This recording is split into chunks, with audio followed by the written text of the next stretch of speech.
Louvado seja o Senhor. Amados irmãos, Jesus usava o expediente de parábolas para ensinar verdades de uma forma que as pessoas mais simples conseguissem entender a profundidade das mesmas. Hoje eu quero falar de uma parábola, não de Jesus, não das páginas do Novo Testamento, mas uma parábola expressiva que nós encontramos, que é a parábola de Jotão, no livro dos Juízes. Convido que você abra a sua Bíblia no livro dos Juízes, capítulo de número 9. Todos nós conhecemos a história de Gideão. Gideão, aquele homem que todos conhecem, sobre os valentes de Gideão, os 300 de Gideão, a vitória de Gideão, depois de uma série de triagens. Mas Gideão, aparentemente, ele foi uma pessoa que não soube se manter no poder como deveria. Um homem que teve vários relacionamentos, a tal ponto de ter 72 filhos. Um homem que tinha, digamos, quase que um harém à disposição dele. Esse homem tinha talvez alguns problemas de aceitação, porque quando ele tem um dos seus filhos, que se chama Abimeleque, ele coloca esse nome porque Abimeleque significa meu pai é rei. Abi, pai, meu pai, Melech, que significa rei. Ou seja, ele queria que todos os seus conservos, as pessoas do seu povo dissessem: olha, meu pai é rei, está ali, meu pai é rei, está ali, meu pai é rei, está ali. Ou seja, Gideão é rei, Gideão é rei, Gideão é rei.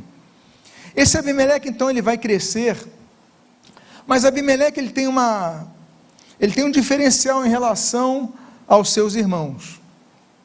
O diferencial é que ele é filho de uma mulher cananeia. Então ele não é apenas da sua tribo, mas ele tem um sangue mesclado. E quando então Gideão morre, quem vai assumir? São 71 pessoas ali, 72 pessoas, ou seja, um grupo enorme de príncipes que estavam lutando por uma coroa, digamos assim, pelo poder, por um trono. O que Abimeleque faz?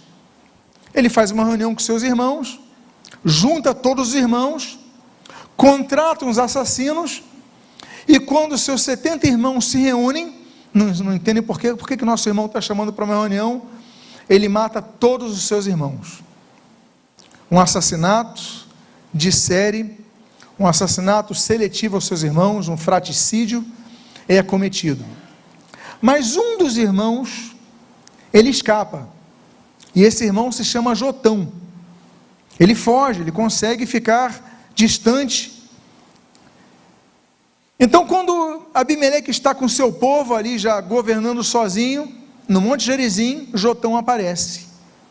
Jotão aparece, e no cume do monte ele fala: olha, ouçam uma parábola que eu tenho a dizer a vocês.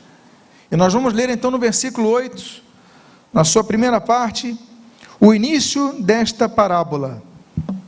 A Bíblia diz: certa vez as árvores foram ungir para si um rei. Oremos. Pai amado, Deus bendito, nesta breve reflexão que havemos de compartilhar nesta noite, pedimos que fale com o teu povo. Eis-nos aqui para te servir, com tudo o que nós temos. Aleluia. O que nós pedimos é que tu nos use, para a glória do teu santo nome. O que nós pedimos, nós o fazemos agradecidos em nome de Jesus. Amém e amém. É interessante notar que o nome Jotão tem um significado muito impressionante. Significa Jeová é perfeito, Deus é perfeito. E a Bíblia então diz que as árvores, ele conta, então ele sobe naquele monte Gerizim, ele fala: olha, as árvores foram ungir para si um rei. E continua dizendo: e disseram a oliveira, versículo 8, versículo 9, reine sobre nós. Porém a oliveira lhes disse: deixaria eu o meu óleo, apreciado por Deus e pelos homens, para dominar sobre as árvores? O primeiro convite que as árvores fazem é para a oliveira. E de fato, A oliveira produzia, através das suas azeitonas, o azeite, o óleo. Através do óleo havia luz. Através do óleo, os sacerdotes, Levítico 7, eram ungidos.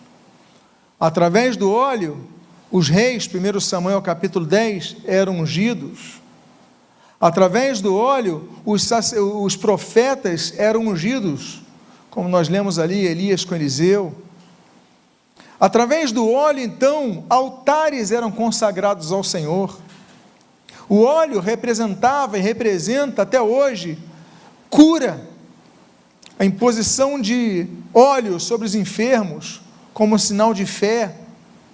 O óleo tem tantos aspectos com significados profundamente positivos, mas devemos lembrar, meus amados irmãos, que muitas vezes temos tantas conquistas em nossa vida, tantos atributos positivos, como essa árvore, como essa oliveira, que muitas vezes nós dizemos: não, eu não vou servir a Deus, eu não vou servir a Deus da forma como eu poderia servir a Deus, eu vou dar a Deus apenas uma sobra do meu tempo, eu vou dar apenas a Deus uma sobra daquilo que eu possa dar, que não me custe dor de cabeça. Meus amados irmãos, há pessoas que querem servir a Deus, desde que não tenham dor de cabeça no ministério. Veja que disse essa oliveira, volte ao texto na tela, por favor: deixaria eu o meu óleo, diz assim, apreciado por Deus e pelos homens, para dominar sobre as árvores? Eu não quero ter trabalho, eu já tenho muito trabalho, eu já dou meu óleo, eu já dou luz, eu já dou cura, eu já dou perfume, eu já consagro pessoas, ou otorgo através de mim um símbolo de autoridade, eu já dou tantas coisas, agora eu me usaria mais ainda. Então nós começamos a aprender sobre esse reino das árvores, que nós devemos cuidar, para que nossas conquistas não se tornem o nosso tropeço. Cuidar para que as nossas vitórias não se tornem em nossa derrota. Cuidar para que nossas conquistas não criem em nós um espírito arrogante, a tal modo que não queremos servir aos irmãos, que não queremos servir às demais árvores que estão pedindo ajuda. Por quê? Porque a oliveira queria ser honrada, mas não queria assumir os problemas de uma liderança. Quantos são levantados ao diaconato e depois que conseguem o diaconato, param de servir como serviam? Quantos são levantados ao pastorado e depois que se tornam pastores, não querem mais servir como serviam? Quantos, quando conseguem um cargo na igreja, eles se acham de tal forma que dizem: eu não vou servir como eu servia. Por quê?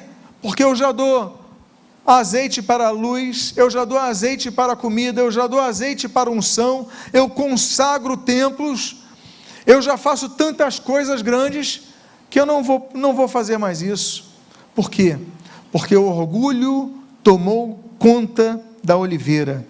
E, meus amados irmãos, a oliveira, que é um símbolo da comunhão de Deus com o homem, se torna muitas vezes um símbolo do orgulho daqueles que estão mortos ministerialmente. Porque muitas vezes nós temos o serviço ministerial, mas não queremos nos envolver. Tem só a plaquinha, consegue o diácono, consegue o título, consegue o pastoreio e acabou. As árvores então ficam sem opção. O que as árvores fazem? Diz o texto então, na sua continuação, no versículo 10, então as árvores disseram à figueira: venha você e reine sobre nós. Porém a figueira lhes respondeu: deixaria eu a minha doçura, o meu bom fruto, para dominar sobre as árvores? Meus amados irmãos, a figueira é considerada uma árvore sagrada para várias religiões. No judaísmo, por exemplo, o figo é uma das 7 frutas abençoadas, Deuteronômio 8, que o povo herdaria na terra prometida, né? Os 7 alimentos sagrados, né? O trigo, a cevada, a uva, a azeitona, a romã e a tâmara. Então nós temos aqueles 7 alimentos sagrados da terra prometida, que são prometidos ao povo. Então não, eu sou sagrado, eu sou um símbolo de tantas coisas boas. No judaísmo nós vemos isso, no cristianismo nós vemos isso, o símbolo da figueira, tão importante, o símbolo de proteção. Adão e Eva se protegem com folhas da figueira, um símbolo de paz, como diz Miqueias capítulo 4, é um símbolo de tantas coisas. Até o budismo, por exemplo, valoriza a figueira, quando diz que Buda, ele recebeu a sua iluminação debaixo de uma figueira. O próprio islamismo, os muçulmanos dizem, existe uma sura do Alcorão, a sura 95, que Maomé jura pelo figo, né? Então Maomé, o figo, aquela sura, a figueira é muito valorizada por todos, pelos seus grandes símbolos. E meus amados irmãos, nós devemos entender que a figueira é uma fruta doce, que produz frutos bons, mas nem sempre o fato de produzir frutos bons, isso se traduz em um espírito de alguém que quer servir o seu próximo. Estamos aqui falando de serviço, estamos aqui falando para um corpo de oficiais, que muitas vezes tem muitos talentos. Eu produzo figos, as pessoas gostam quando eu prego, mas se eu for escalado para ficar numa recepção, eu vou ficar ofendido. Eu sou uma pessoa muito valorizado pelos meus talentos musicais, mas se eu for tirado da escala, e se eu for colocado para limpar o banheiro, eu vou me sentir ofendido. Então essa figueira nos mostra esse tipo de pessoas, que precisam compreender a maximização que nós devemos ter quanto ao serviço para Deus, que é em todas as áreas que Deus abre porta para nós. Diz o texto que você está lendo, deixaria eu a minha doçura. Olha o que diz a figueira, deixaria eu a minha doçura, o meu bom fruto, para dominar sobre as árvores. Então, se a oliveira, ela queria ser honrada, a figueira, ela deseja ser desejada, ela deseja ser aplaudida, ela deseja ficar no seu rincão, e não sair dali, mesmo quando Deus a força a sair dali, para outras responsabilidades. E o que fazem as árvores? As árvores procuraram ajuda na oliveira, não conseguiram. Procuraram ajuda na figueira, não conseguiram. Então nós vamos ao versículo 12 e ao versículo 13. Então, as árvores disseram à videira: venha e reine sobre nós. Porém a videira lhes respondeu: deixaria eu o meu vinho, que agrada a Deus e aos homens. Sempre uma linguagem religiosa. Agrada a Deus e aos homens, para dominar sobre as árvores. O vinho sempre foi símbolo na Bíblia de alegria. O vinho é símbolo de aliança. Já na aliança lá de Gênesis capítulo 14, com Melquisedeque, nós temos Melquisedeque trazendo pão e vinho. Jesus, quando na mesa da ceia está, Jesus pega, os judeus na Páscoa, eles têm 4 cálices. Jesus pega um dos cálices, provavelmente o terceiro, que é o cálice da redenção, que é um cálice com vinho, e toma daquele fruto da vide. O vinho representa alegria, como nós vemos o primeiro milagre de Jesus, que acontece ali em Caná da Galileia, João capítulo 2, é o milagre que ele transforma água em vinho. Então o vinho é agradável, o vinho agrada as pessoas, o vinho traz alegria naqueles ambientes de festa do povo judeu. Mas aqui a videira diz: deixaria eu o meu vinho. Eu quero dizer para vocês que o próprio Senhor Jesus, João capítulo 15, ele se declara como sendo a videira. Eu sou a videira verdadeira. Ou seja, a pessoa chega a um ponto, e nós temos 3 árvores que simbolizam a Cristo: a oliveira, a figueira, a videira. Mas nenhum desses, com todas as suas capacidades, com todos os seus talentos, com todos os benefícios que trazem, eles querem servir as demais. Quando saem do seu lugar, quando Deus os tira do seu lugar de conforto, Deus nos tira da zona de conforto quantas vezes Ele quer, sempre visando o nosso bem. Quando Deus leva, Deuteronômio capítulo 8, Israel para o deserto, Ele tira o povo de sua zona de conforto. Eles começam a entender que eles têm que comer o maná que vem do céu. Eles têm que entender que eles têm que comer codornizas que são sopradas sobre o deserto. Eles precisam sair da zona de conforto. Muitas vezes Deus nos tira de zona de conforto para que nós possamos servir em outras áreas, não necessariamente as que nós gostaríamos de trabalhar, não necessariamente as que nós vemos que nós somos mais usados ali, mas quando Deus nos coloca em alguma área para servi-lo, nós devemos servi-lo. Mas a videira não quis, mas a figueira não quis, mas a oliveira não quis.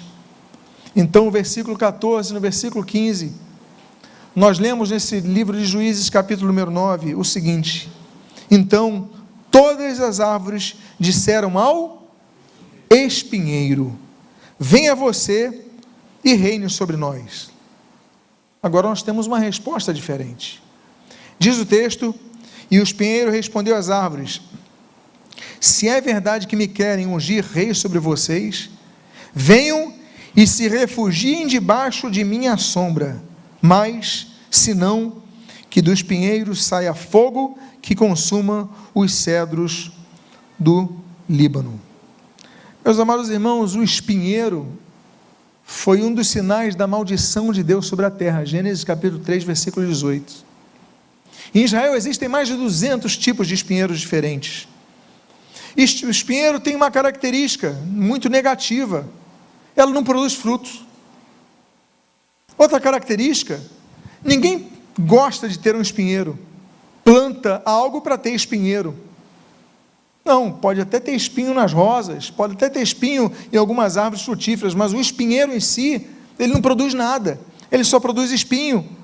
O Senhor Jesus mesmo usa em Marcos capítulo 13, na parábola do semeador, que cresceram os espinhos e abafaram, ali sufocaram a semente boa que é plantada. O espinheiro sempre é colocado de uma maneira negativa. E por que a Bíblia então diz que o espinheiro é levantado para reinar sobre as árvores? Por que a Bíblia nos mostra nessa parábola de Jotão que Deus levanta o espinheiro para reinar sobre as árvores? Porque nós temos que tirar algumas conclusões a esse respeito. A primeira delas, que Deus quer trabalhar com pessoas que têm o coração disposto a servir, e não a pessoas que têm dons. Porque a videira tem qualificativos, a oliveira tem qualificativos, a figueira tem qualificativos, mas só queriam servir nos seus rincões. E Deus não. Deus não chama servo para algumas coisas, Deus chama servo para que estejam à sua disposição para servi-lo onde for necessário. Onde Deus nos enviar, eis-nos aqui. E muitas vezes nós enfrentamos essa dificuldade porque não queremos, mas o espinheiro aceita. Agora, se vocês quiserem, então tá bom, fiquem debaixo da minha sombra. Ora, o espinheiro, a sombra do espinheiro é muito limitada, ela não tem aquela folhagem larga, são espinhos, passa água, passa vento, passa poeira, passa luz. Por que então pega-se o espinheiro? Então a primeira lição é que nem sempre os chamados bons são os que Deus quer para a sua obra, porque Deus quer pessoas com coração disposto a servir. Em segundo lugar, Deus não escolhe pessoas pelas qualidades que já foram demonstradas, mas é um espírito que diz: olha, eu quero servir.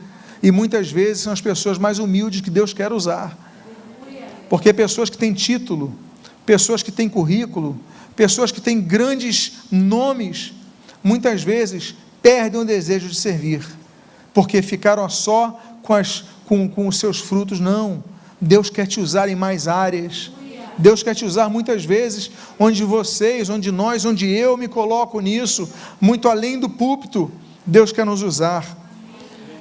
Se você notar, Deus usa o espinheiro e o ramo do espinho para o momento mais significativo de toda a história.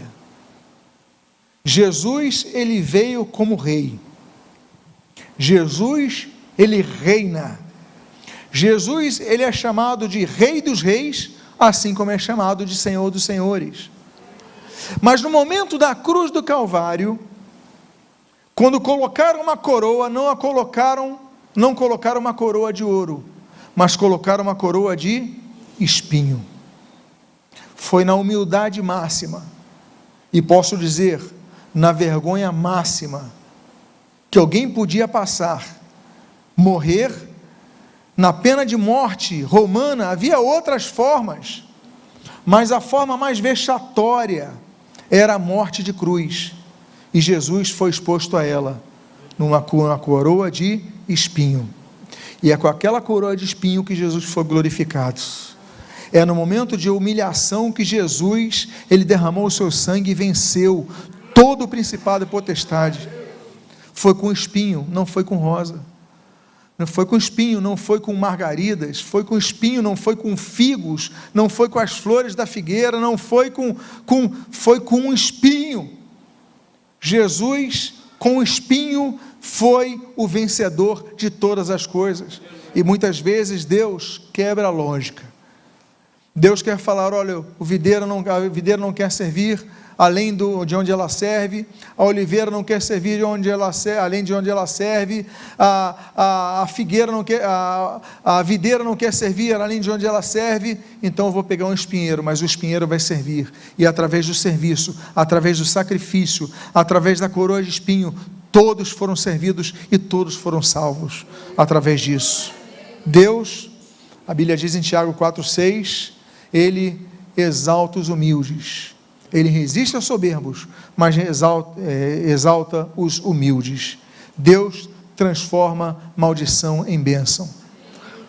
Terceira lição que nós aprendemos do espinho, essa que é a coroa, que coroou o Senhor Jesus em glória. Apesar que os homens olhassem para a vergonha, Deus olhava para o momento de glória. O que importa é como Deus olha o momento que estamos passando. Nós podemos ter grandes vitórias, não dentro de um palácio, mas no meio de um deserto. O que importa é como está o nosso coração passando por isso. Como estava o coração de Jesus, de servo naquela cruz, quando passava por isso. E muitas vezes, meus amados irmãos, reis coroados com ouro morrem sozinhos, tristes, deprimidos, sem esperança, sem luz, sem salvação. Mas aqueles que são coroados com o galardão da crucificação, como diz Gálatas, crucificados para o mundo, crucificados em Cristo, com Cristo, então eles recebem a coroa da vida. Um dia vamos receber uma coroa eterna, mas não é o momento onde nós passamos por situações que exigem de nós sacrifício. Outra questão que nós aprendemos é que o espinho, ele nos protege dos inimigos. Nós só olhamos aspectos negativos do espinheiro, mas quando as pessoas queriam cercar os seus redis de suas ovelhas, não existia arame farpado na época. O que os pastores colocavam? Espinheiros. Eles precisavam do espinheiro para evitar que o lobo entrasse e devorasse. Meus amados irmãos, nós temos então a proteção contra o inimigo. O espinheiro renando, meus amados irmãos, muitas vezes não é a aparência que nós gostaríamos de ter, não é a experiência que nós gostaríamos de ter, mas Deus está nas coisas simples. Às vezes você quer que Deus te fale através de uma tempestade, através de um vendaval, quando Deus está falando através de brisa. Deus trabalha com as coisas simples. As bem-aventuranças que nós lemos ali em Mateus capítulo 5, no início do Sermão do Monte, são bem-aventurados que choram, bem-aventurados que são perseguidos por causa do meu nome, bem-aventurado todos aqueles que estão passando por dificuldades, são bem-aventuranças, aqueles que são pessoas que as pessoas não levam em consideração, porque peraí, Deus pega as coisas simples desse mundo para humilhar as grandes. Não é isso que o apóstolo Paulo fala? O poder de Deus, 1 Coríntios capítulo 6, se aperfeiçoa em nossa fraqueza. Então, em nossa limitação, olha, Deus, Tu me abristes essa porta para eu trabalhar, Tu me abristes essa porta para eu servir, Tu me colocastes nisso para servir aos meus irmãos. Então, Deus, não é o que eu projetei, não é o que eu gostaria, mas é o que Tu me colocastes. Louvado seja o Senhor. Eu vou fazer da minha melhor maneira. Eu não vou falar, moça, mas eu não quero deixar de produzir meus doces frutos, como a figueira disse, não. Então tá bom, eu sou como um espinheiro. Eu posso ter limitações, mas eu vou te servir. Aquela cruz era limitadora a todos os que estavam ali, mas para nós foi libertadora. Representou para nós libertação. Então o que serviu para humilhar, ele serve para libertar. E eu finalizo com a conclusão dessa parábola, no final do versículo 15, quando diz: senão que do espinheiro saia fogo que consuma os cedros do Líbano. Amados irmãos, nós finalizamos com uma verdade que deve estar em nossos corações sempre. Nós falamos isso muito na escola de líderes. Não podemos brincar com a obra de Deus. Não podemos brincar com as coisas de Deus. Gálatas capítulo 6, versículo 7, de Deus não se zomba. Aquilo que o homem semear, isto ele também colherá. Nós temos que tratar a obra de Deus com seriedade. Porque chega um momento que muitas vezes a obra de Deus vira um clube de amigos, onde você encontra os amigos, onde você faz as coisas para Deus de qualquer maneira, de maneira relaxada. Maldito aquele que faz as coisas de maneira relaxada para o Senhor. A obra de Deus não pode ser feita relaxadamente, mas tem que ser feita com empenho, com seriedade, tem que ser feita com excelência. Nós devemos ser pessoas inconformadas. Se o nosso serviço é bom, nós devemos ficar inconformados, porque o bom, como diz o ditado, é inimigo do ótimo. Não, se eu posso ser ótimo, por que eu vou ser bom? Então você tem que procurar ser o melhor servo, o melhor pastor, o melhor pregador, o melhor mestre, o melhor administrador, o melhor diácono, o melhor músico, o melhor professor de escola. Tudo que você pegar, você tem que procurar trabalhar com excelência. Porque ele fala, senão que do espinheiro saia fogo, consuma os cedros do Líbano. Os cedros do Líbano tem tantos anos, é uma árvore que vive muitos e muitos e muitos anos. Eu estava falando com um dos irmãos aqui no gabinete sobre o jardim de Getsêmani, eu falei para eles, olha, ali tem árvores com 1000 anos de idade. Ali tem oliveiras com 1000 anos de idade, são datadas do ano 1000. Mas estão lá, passou o tempo, permaneceram firmes. Agora, não adianta nós termos tempo de igreja, se nosso coração não é coração de servo. Então ele ali diz, olha, que consuma os cedros do Líbano. O que importa então não é o tempo de igreja, o que importa é que nós continuemos com o coração de servo. Eu gostaria de fazer uma oração, convidando a que você se coloque de pé, por favor. A mensagem de hoje é para que nós não nos conformemos com o tempo, nem nos conformemos com os cargos, nem nos conformemos com os frutos que nós bem produzimos. Devemos continuar a produzir frutos bons, que permaneçam, como disse o Senhor Jesus. Mas o que eu quero focar é que nós possamos servir a Deus, onde Deus nos colocar ao seu serviço.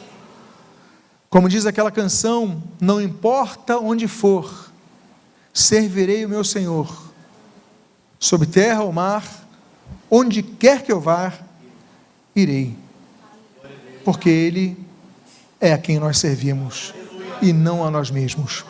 Pai amado, Deus bendito, te louvamos, te agradecemos, te glorificamos por esta palavra. Pedimos, Deus, que o tempo passe, sejamos cada vez mais frutíferos como a oliveira, frutíferos como a videira, frutíferos como a figueira, mas jamais o orgulho nos domine. Muito pelo contrário, mantenhamos a humildade em todo o tempo. O que nos importa é te servir, onde nos colocares a servir. Abençoa as nossas vidas, fortalece nosso ser, agrada-te de nós, Pai. E o que nós pedimos, nós fazemos agradecidos em o nome de Jesus. Amém e amém. Diga à pessoa que está do seu lado, Deus te abençoe rica e abundantemente, em nome de Jesus. As crianças podem entrar, já estão na porta. não estão ainda, podem tomar os seus assentos.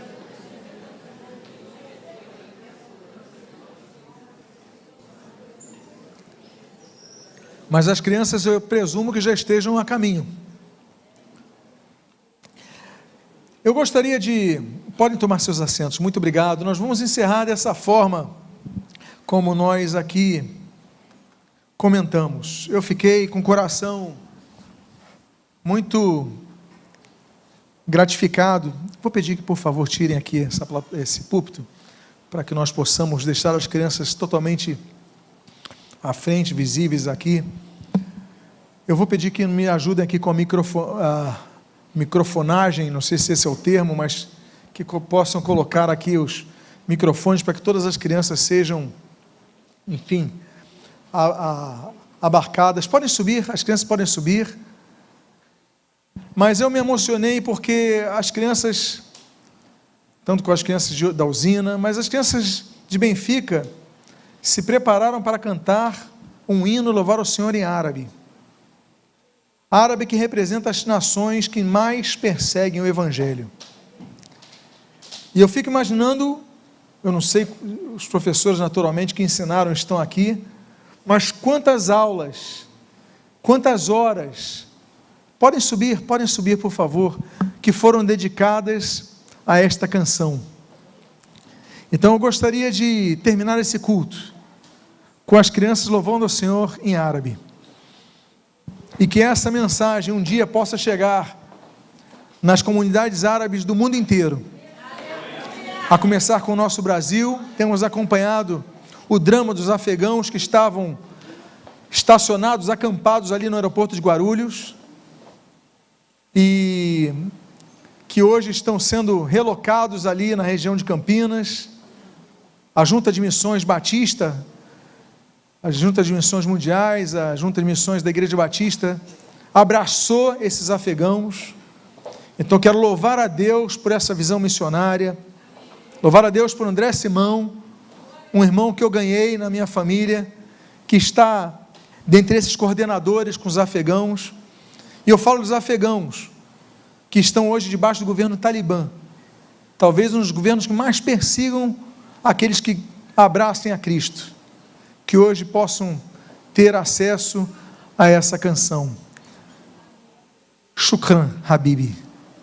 Muito obrigado, meus amigos. Que Deus abençoe, em nome de Jesus. Vamos ouvir então as crianças de Benfica.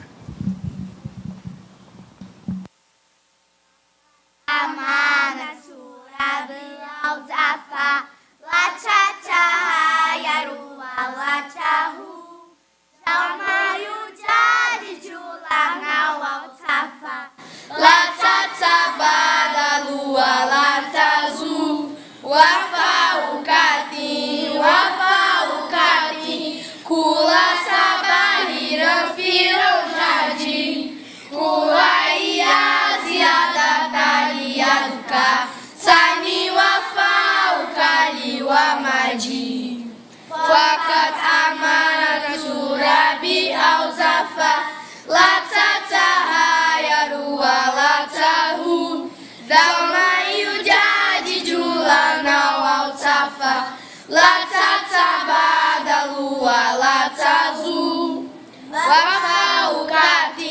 wafaukatin kula sabahira firon jadi kula iya ziyadatari yaduka sani wafau kali wa maji.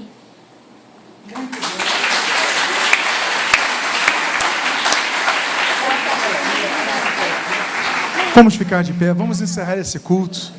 E eu gostaria hoje, em vez de chamar os pastores missionários para ficarem aqui na frente, para que possam abençoar a igreja, eu vou pedir a companhia das crianças.